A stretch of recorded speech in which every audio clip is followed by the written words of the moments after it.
Bismillahirrahmanirrahim. Assalamualaikum warahmatullahi wabarakatuh. Selamat datang di mata kuliah Prinsip Manajemen. Pada pertemuan yang ke-9, kita akan belajar bersama-sama mengenai motivasi kerja dalam manajemen. Kita mulai dengan tujuan pembelajaran untuk pertemuan kali ini.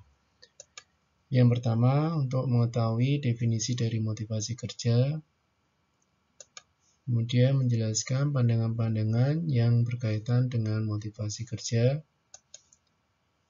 untuk bisa menjelaskan faktor-faktor apa sajakah yang mempengaruhi motivasi pada saat bekerja dan menjelaskan cara-cara yang efektif agar bisa meningkatkan motivasi kerja.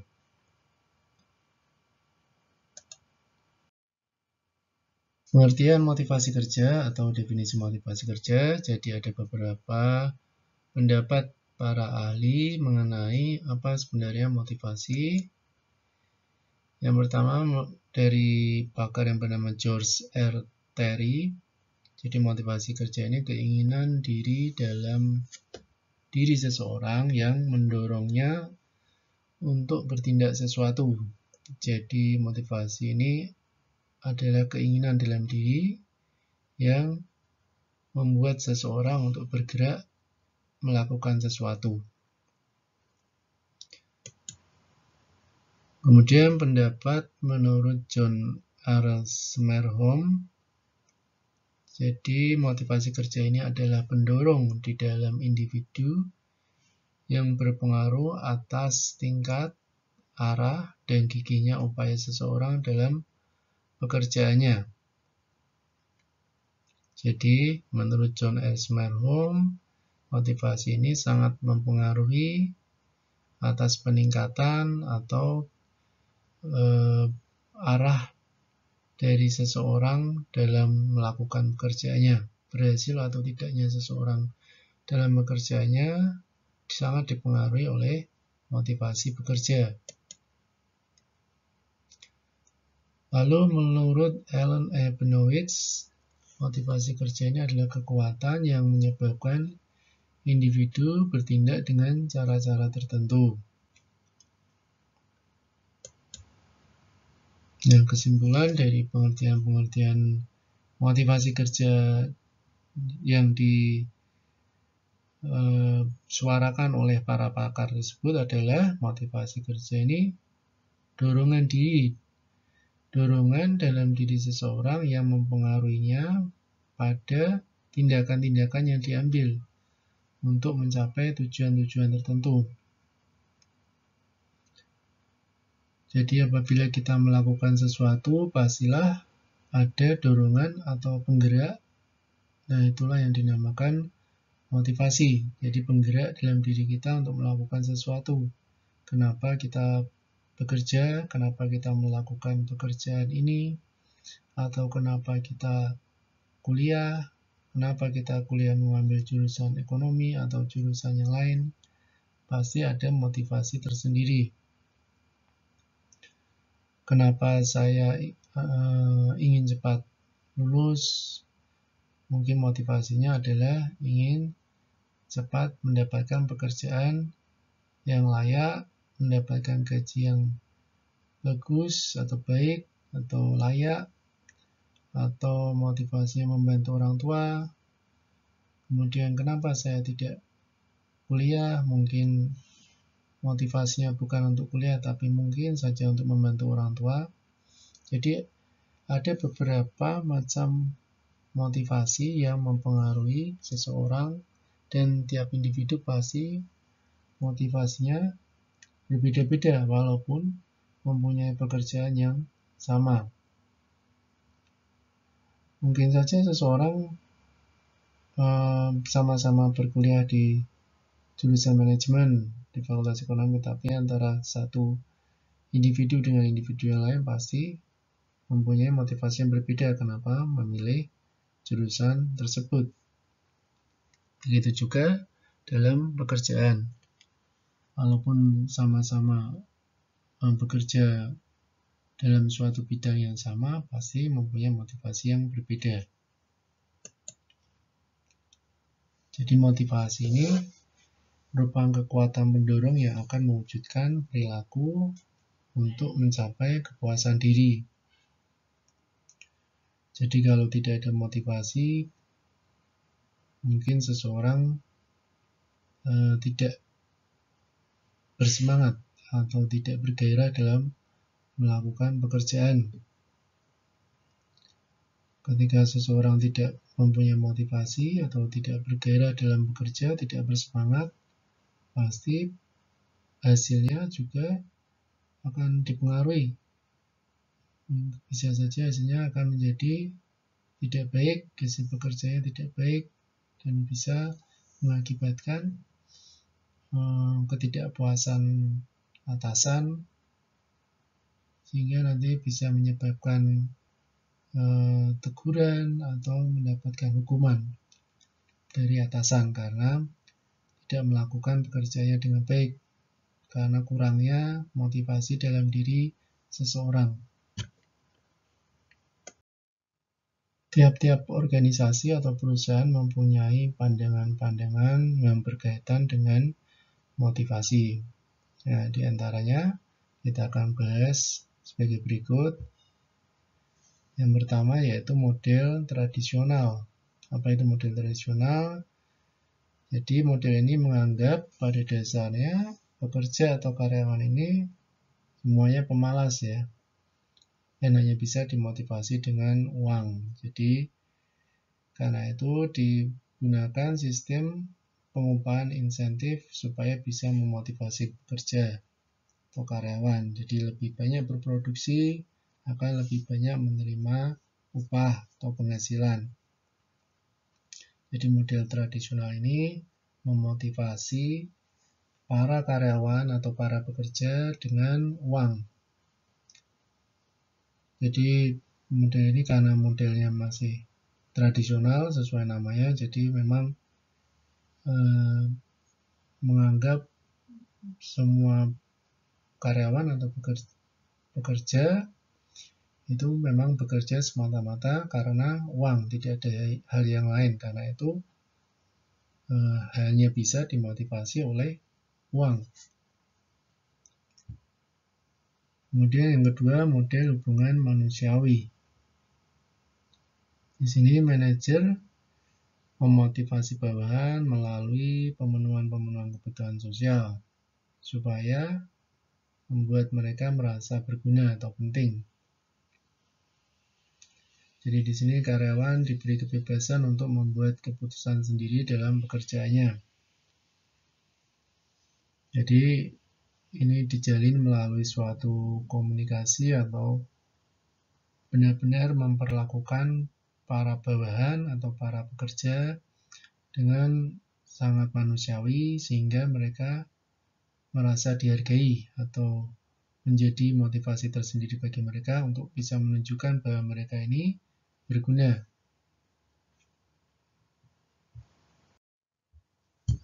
Selanjutnya yaitu model yang ketiga, model sumber daya manusia.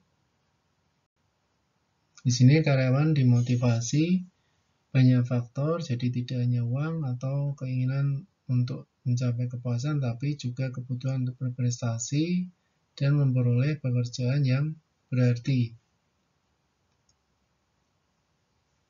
Jadi kebanyakan orang dimotivasi untuk melakukan pekerjaan dengan baik, tapi tidak secara otomatis melihat pekerjaan sebagai sesuatu yang menyenangkan. Jadi orang memandang atau bisa dimotivasi dengan melakukan dengan pekerjaan-pekerjaan yang baik, tapi bukan berarti kemudian mereka memandang bahwa pekerjaan itu menyenangkan. Tapi mereka cukup termotivasi untuk melakukannya karena mungkin ada hal lain, jadi selain uang atau kepuasan, mungkin kebutuhan untuk berprestasi atau menunjukkan bahwa dia memperoleh pekerjaan yang berarti. Lalu faktor-faktor apa saja yang mempengaruhi motivasi kerja? Yang pertama, faktor kebutuhan manusia. Nah, kebutuhan manusia dibedakan lagi menjadi ada kebutuhan dasar. Nah, kita tahu kebutuhan dasar itu ada sandang atau kebutuhan untuk berpakaian, kemudian ada pangan, makanan, dan papan atau rumah. Jadi, kebutuhan yang sangat mendasar yang mempengaruhi motivasi bekerja atau semangat bekerja. Jadi, kebutuhan dasar ini memang karena memang dasar dan jadi akan merupakan kebutuhan yang vital. Jadi akan timbul motivasi yang terus menyemangati para pekerja atau karyawan untuk terus bekerja supaya mereka bisa memenuhi kebutuhan dasar mereka.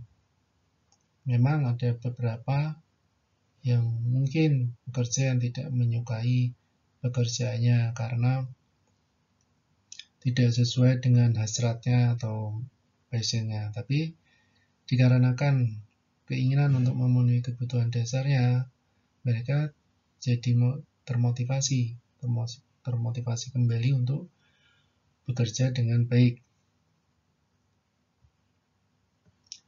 Kemudian ada kebutuhan rasa aman, jadi kebutuhan akan status, pengakuan, penghargaan, dan lain-lain. Jadi seorang karyawan yang menginginkan status harus bersedia menerima kewajiban yang lebih banyak.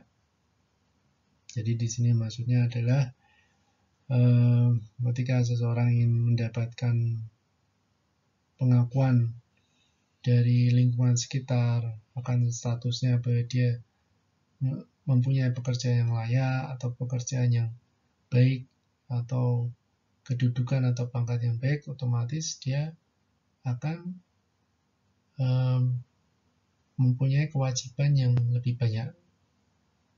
Katakan dia menjadi seorang manajer atau menjadi seorang direktur, dia mendapat rasa aman akan statusnya, dia mendapat pengakuan.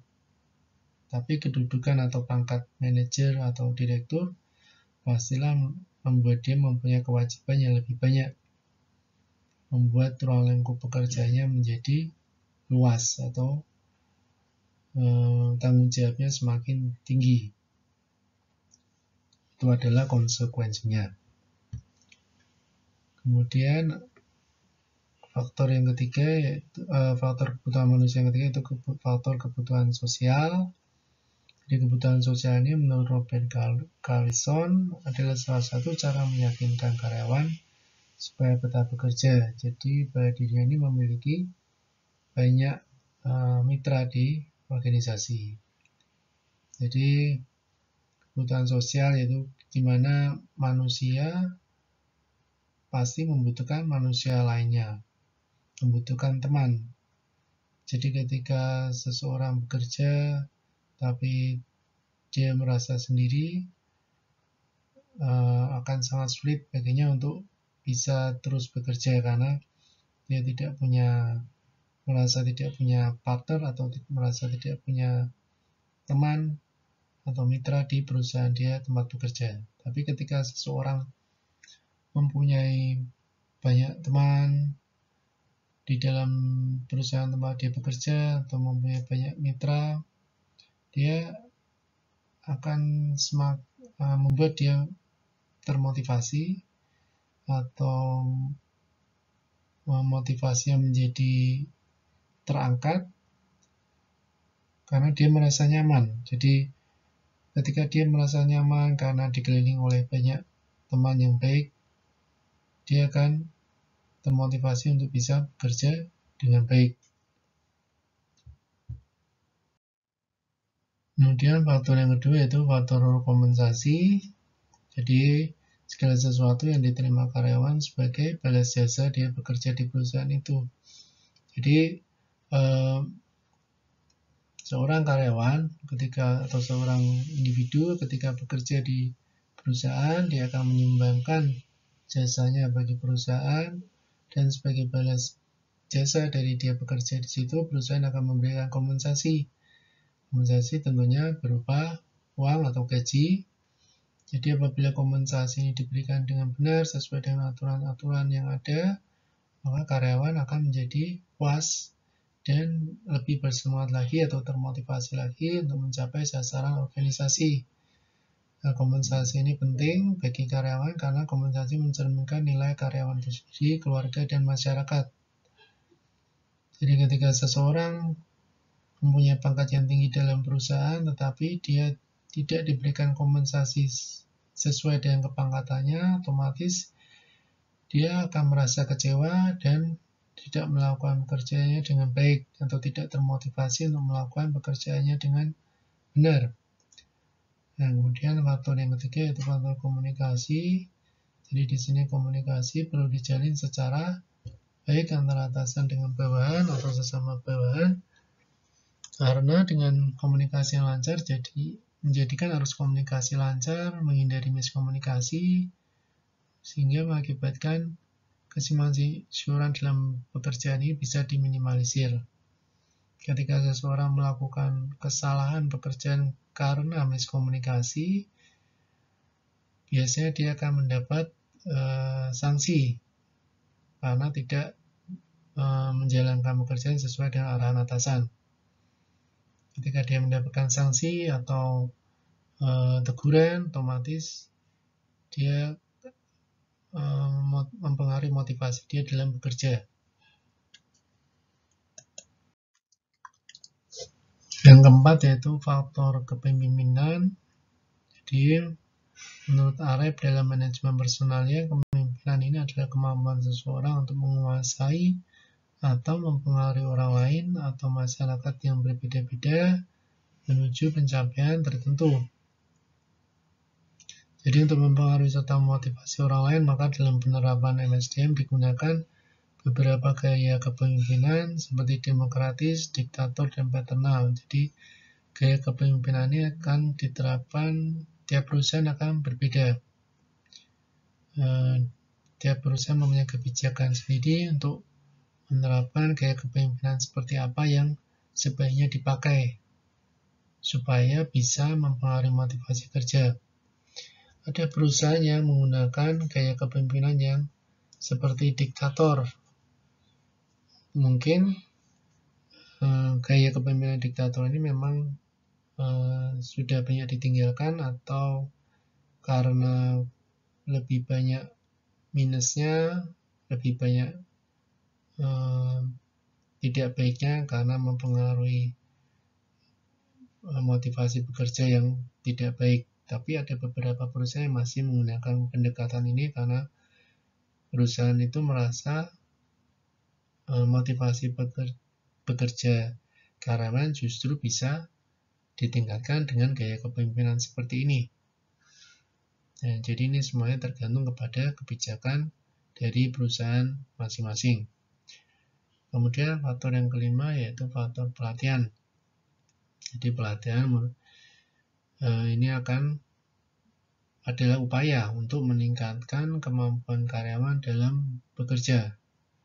Jadi ketika karyawan mendapatkan pelatihan, banyak pelatihan sehingga kemampuan dirinya menjadi meningkat, otomatis motivasi bekerja dia akan meningkat. Karena kemampuan dia merasa mendapat kemampuan tambahan yang berguna, sehingga dia merasa dihargai di perusahaan itu, menjadikan motivasinya bertambah untuk bisa bekerja dengan baik lagi. Jadi untuk meningkatkan kualitas SDM ini memang tiap-tiap organisasi biasanya melakukan tambahan-tambahan pelatihan atau pendidikan bagi karyawannya untuk menambah kemampuan karyawannya. Ketika kemampuan karyawan bertambah, motivasi karyawan akan bertambah juga karena karyawan merasa dihargai oleh perusahaan sehingga karyawan bisa membantu perusahaan untuk mencapai target dari perusahaan. Nah, pelatihan-pelatihan ini biasanya diselenggarakan bisa juga di dalam maupun di luar organisasi. Kemudian faktor yang keenam yaitu faktor prestasi. Jadi di sini penilaian prestasi kerja ini merupakan sarana mengembangkan sumber daya manusia. Jadi ketika bekerja di suatu perusahaan, pastilah perusahaan akan mengevaluasi bagaimana pekerjaan-pekerjaan yang dilakukan, apakah layak dihargai atau tidak. Kemudian faktor ini bisa jadi dapat memacu semangat kerja guna meningkatkan kinerja selanjutnya. Ketika karyawan dinilai atau dihargai karena prestasi yang baik di perusahaan, otomatis mereka akan mendapatkan pengakuan hasil kerja mereka oleh organisasi, dan karyawan akan mendapat kesempatan untuk memperoleh tambahan kompensasi karena prestasinya yang baik. Jadi faktor prestasi ini memang menjadi sumber motivasi kerja yang mempengaruhi kinerja karyawan. Jadi kalau tidak ada perusahaan tidak menerapkan faktor penilaian prestasi ini, mungkin para karyawannya akan bekerja setengah-setengah. Jadi mereka tidak semangat kerja apa adanya, yang penting datang ke kantor melakukan aktivitas sehari-hari, sehingga perusahaan tidak akan berkembang. Tapi apabila perusahaan menerapkan faktor penilaian prestasi, karyawan akan merasa diawasi dan terpicu semangatnya atau termotivasi untuk bisa menunjukkan kepada perusahaan bahwa dia mampu bekerja dengan baik.